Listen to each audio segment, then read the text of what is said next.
Kuwait imposes mandatory DNA testing for all its citizens. The new law follows a mosque bombing carried out by ISIL. Databases have proved to be a valuable tool in the fight against crime. But can countries balance the need for security and privacy? This is Inside Story.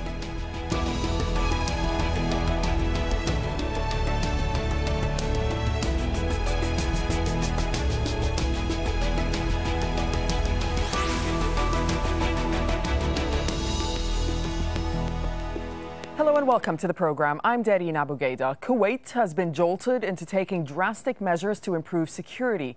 A new law has been passed for mandatory DNA testing of its more than 4 million citizens and foreign residents. It's the first country in the world to make testing compulsory for everyone.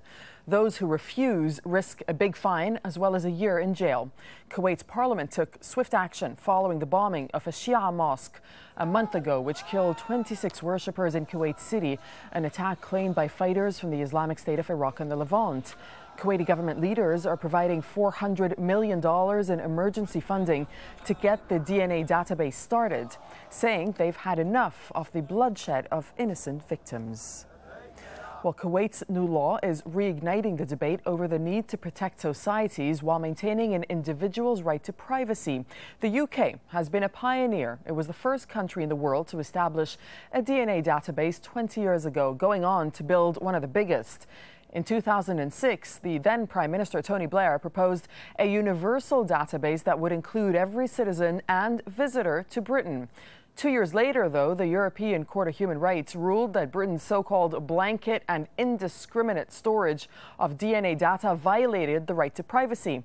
In response, new laws were passed. The UK was forced to destroy more than 1.5 million DNA profiles and more than 7 million DNA samples. So under European law, Kuwait's law for mandatory DNA testing would be illegal. We'll get the thoughts of our panel in just a moment. First, though, I'm joined by Mohammed Abdullah al-Sabah. He's the Minister of State for Cabinet Affairs, joining us from Kuwait City. Thank you very much for being with us on Inside Story. So how will this make Kuwait safer? Well, first of all, as many of your viewers are aware, Kuwait unfortunately had to endure a terrorist attack a couple of weeks ago in which 26 people lost their lives, and the perpetrator was an unknown assailant who there was no way for us to make any we had no way of knowing who the perpetrator was because there was no records on file for his fingerprints or his passport. We developed the idea that since we already have mandatory fingerprinting, it would be a logical step to go ahead and to create a DNA database, something that is not well known by our panel, and I'd like to also shed some light on it, is that we also have a mandatory pre-marriage DNA test for Kuwaitis, specifically to try and weed out any genetically transmitted complications during pregnancy, and to make sure that the genetic diversity is available to curtail certain, problems during pregnancy. So, but human rights activists, Minister, are criticizing this law, saying that it infringes on people's privacy. You don't share that concern? With respect, that's what I was trying to allude to. The same human rights activists should also say that our pre-marriage DNA test also infringes on privacy, but that law, thankfully, has managed to curtail or decrease the amount of sickle cell anemia in marriages, other genetically transmitted diseases that I can go into have also been curtailed as a result of this law that was passed three and a half years ago. I'm aware that certain laws might be regarded in certain parts of the world as an infringement of certain norms. However, it is not that in Kuwait. The law also specifically stated that the DNA database can only be used for said reasons, which is to identify perpetrators of attacks. With respect, I don't want to go into graphic detail, but you can imagine when a bomb goes off in a crowded area, it's very difficult to make to define who the corpses are. Okay, so let me ask you this.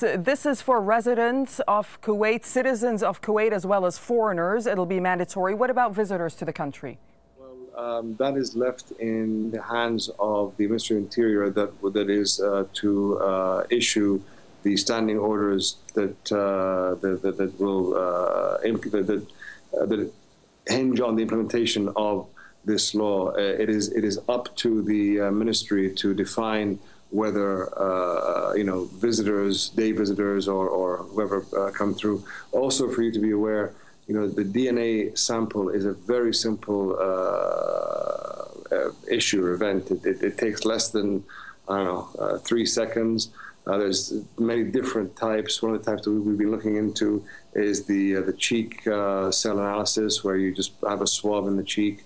It takes all of 2 seconds. But in response to your question, I think it's too soon for us to define whether visitors to Kuwait will also be because the bomber of the church of the mosque in Kuwait was actually reportedly coming from Saudi Arabia. So let me ask you this then: what about Kuwait's preparedness to share its database with other Gulf countries? Will you have access to other national databases, and will they have access to yours? We as you know very well, the GCC is a very effective organization. There is immense information sharing between the 6 countries. Had it not have been for the very quick and prompt response of our Saudi brothers and of our Bahraini brothers, we would not have been able to define the bomber 36 or 48 hours after the said event. We received CCTV recordings of the bomber in Bahrain. We received different information regarding the perpetrator in Saudi. Of course, the GCC is built upon economies of scale, and we are all brothers in this event, and we all want the same goal. If that goal is achieved by information sharing, then you can be sure that we will share information. However, who will decide that? Who will decide how this database will be used? However, the DNA database is a private database. Within the law, it has the same privacy norms as medical records that cannot be shared without a court ruling. So if we are to share said information with our closest allies, who are our brothers of the GCC, there is a requirement, a prerequisite, that there is a court order for the ministry to share that information with the said entity. So I'd like to be very plain, clear, and direct with you. The only way this database can be shared is through a court order. Okay, and let me ask you about the Bidoon community, referred to, as you know, as the stateless population in Kuwait who don't have citizenship. Will the DNA samples apply to them? I assume so, yes. I assume so. Is that a direct yes or no? Well, I mean, I'm saying I assume so because under the law, all citizens and residents have to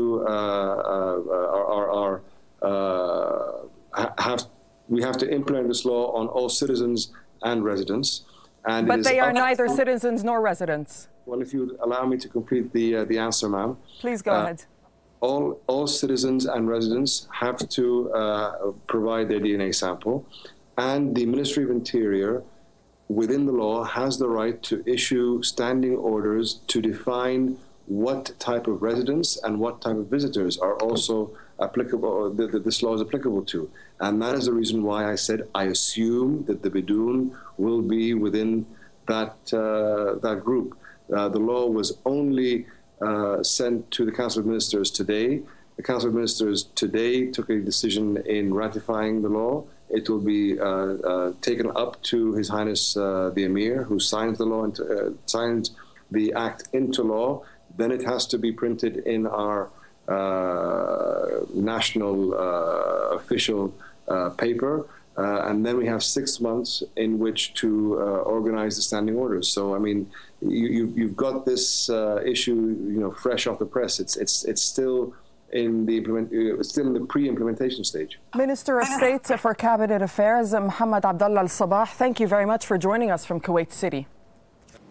Let's get the thoughts now from our guests. Joining us from London is Jennifer Temkin. She's a professor of law. She's also a member of the National DNA Database Ethics Group.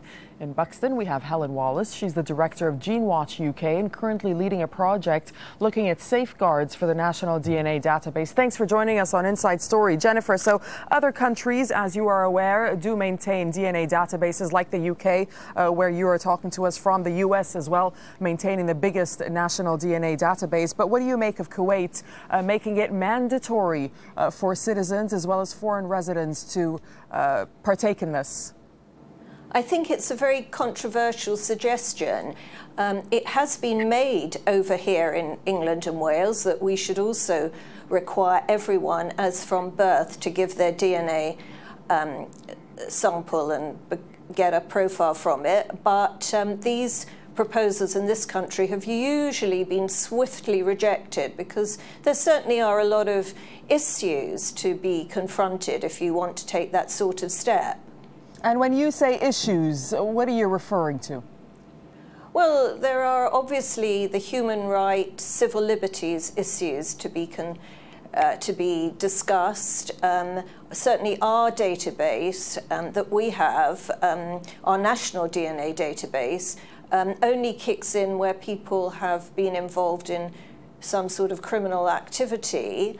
If you're talking about taking the DNA of people who are totally innocent, who haven't, for example, been suspected of any terrorist offences at all, then I think you do have to justify this quite carefully because, of course, what we have to bear in mind is that although the science underpinning DNA is fantastic and very reliable, you have a very strong human element in terms of the analysis of DNA, and that can and does lead to mistakes. So let's not assume for one moment that DNA is infallible. Because of the human element, it isn't. So, there is the risk that if you take everybody's DNA, you're going to get people identified as being involved in criminal or terrorist activity who are actually totally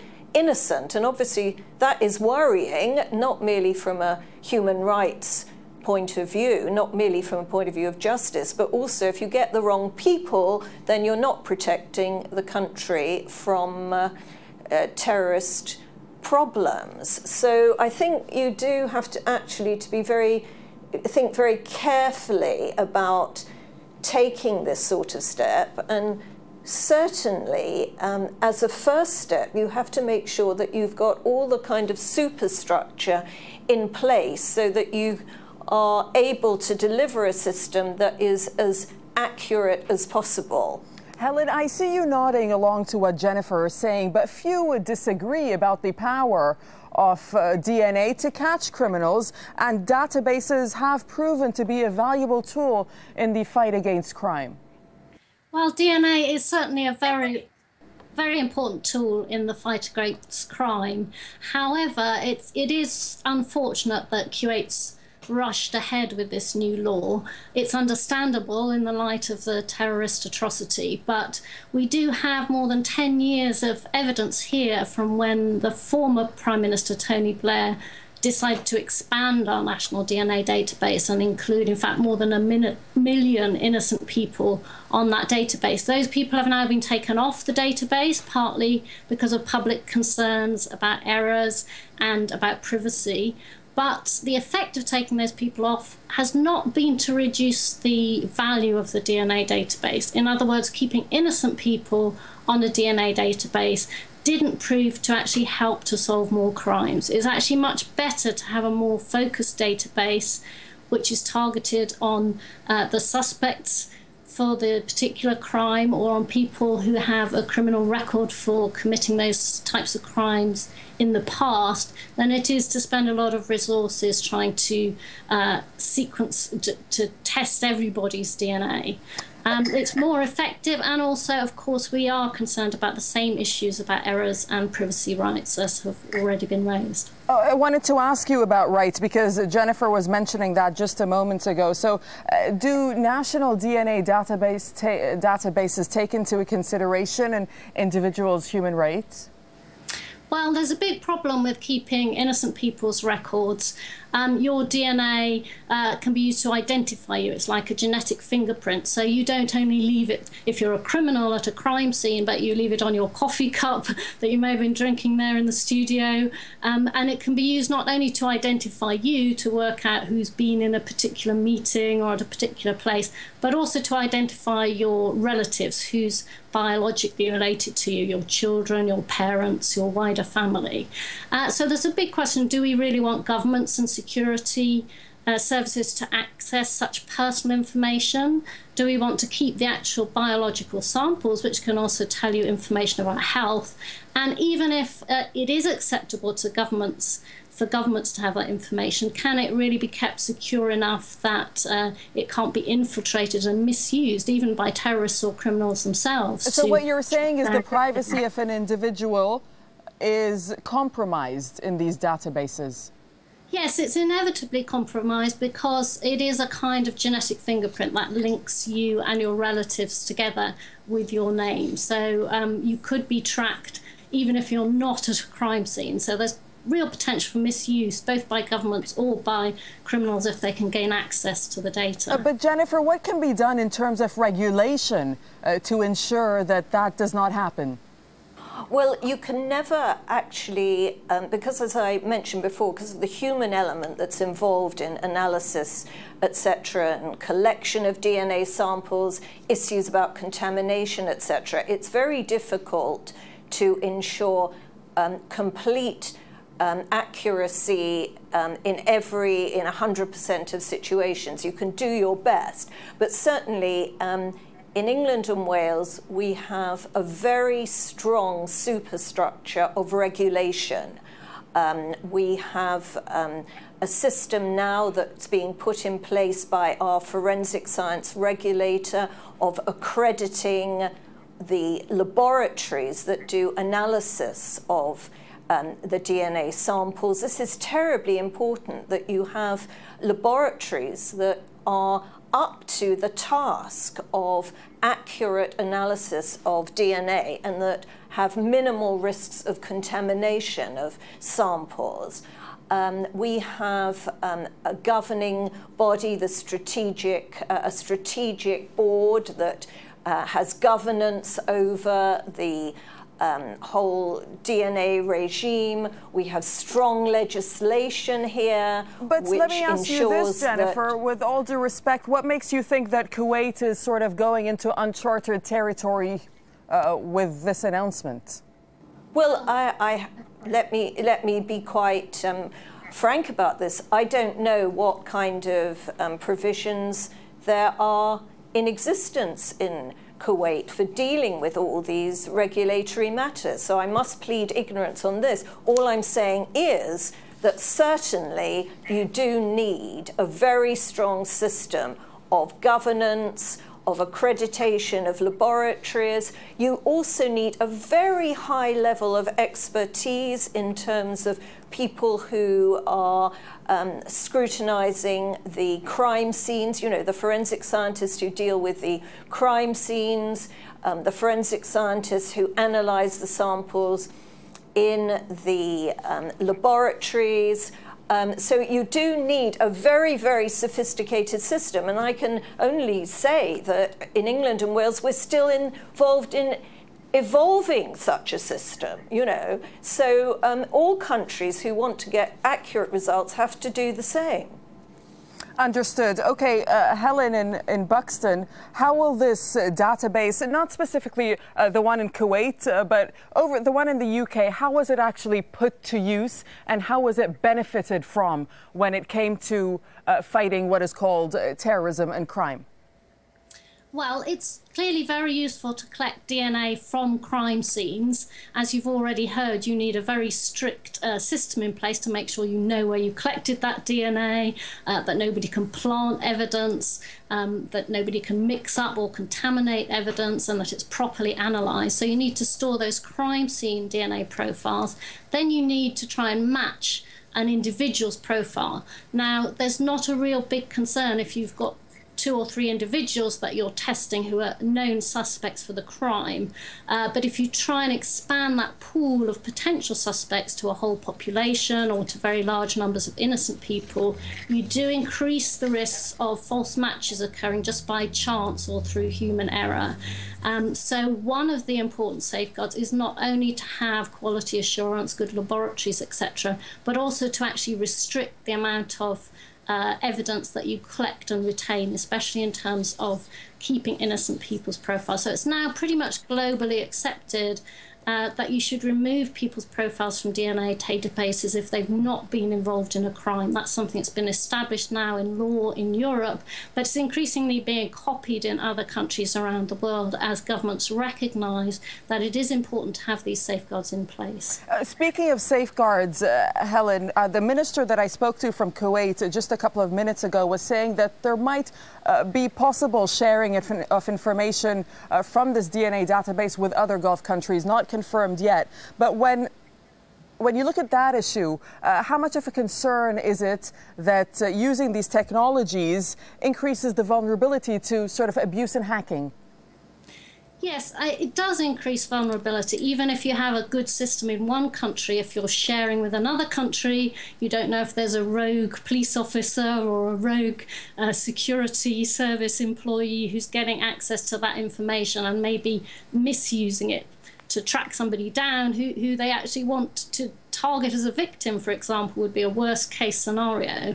So the more sharing you do, of course, it can help to catch criminals, but also carries risks. So that's why we'd argue the information that's shared should be really focused on the individuals who are genuinely suspected of involvement in specific crimes, rather than a kind of blanket approach where everybody's information is widely available. For example, information on paternity and non-paternity, that can be extremely sensitive and private and can be misused. So you don't want that to be spread all over the place with a lot of people having access to it. Right. Jennifer, how accurate is DNA forensic evidence? And also, what is the difference between a DNA profile and a DNA sample? Well, let's deal with the second question first.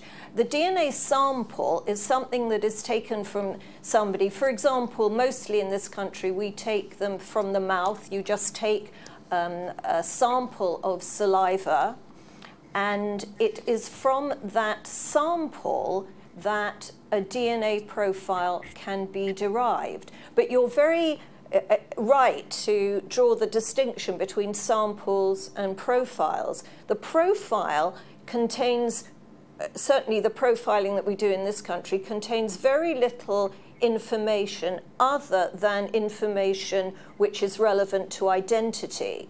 By contrast, the sample contains a huge amount of genetic information about the individual, you know, the individual's health, ancestry, all the rest of it. So one of the very critical issues that has to be determined in any regime is, it's one thing to store the profiles, but what are you going to do with the samples? There has to be some sort of system for destruction of the samples, because these aren't necessary for identification purposes, but they certainly give a great deal of information about the individual, which most individuals don't want to share with the state. We'll have to leave it there. We've run out of time, but thank you very much, Jennifer Temkin, for joining us from London, and Helen Wallace, you were talking to us from Buxton. Thanks very much. And we also thank Mohammed Abdullah Sabah from Kuwait, who was joining us earlier on the show. Thank you for watching. As always, we welcome your thoughts. You can get in touch through our program page on aljazeera.com. You can post your comments on facebook.com/AJ Inside Story. You can also tweet us using @AJ Inside Story. From myself, the whole team here in Doha. Bye-bye for now.